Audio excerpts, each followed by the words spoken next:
Eccolo qua nel dettaglio, il nostro cefaletto. Vado a tagliare le pinne, lo eviscero, lo girerò al contrario, taglierò la testa, polistirolo all'interno, filo elastico e lo andrò a chiudere. Adesso lo preparo e ve lo faccio vedere. Eccolo qua il nostro innesco.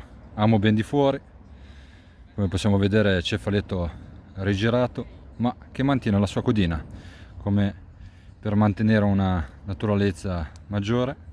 Filo elastico, all'interno polistirolo. Amo ben sporgente, questo pesce quando passa prende l'esca, quello che trova trova e tira, quindi amo ben sporgente, non è un innesco esagerato. A me è sempre andata bene, mi è sempre piaciuto tantissimo e si inizia così.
Allora, intanto per recuperare questo tempo morto mi sono preparato i prossimi due inneschi. Uno fatto con un trancio direttamente da un cefalo intero, questo, possiamo vederlo leggermente più chiaro, flotter all'interno, cavetto d'acciaio. Amo sempre sporgente. Questo è uno dei miei inneschi preferiti.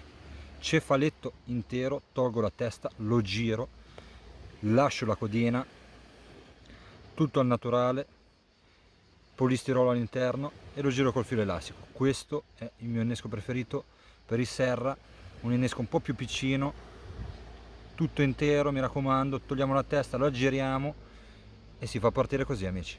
Questi i prossimi 2 inneschi.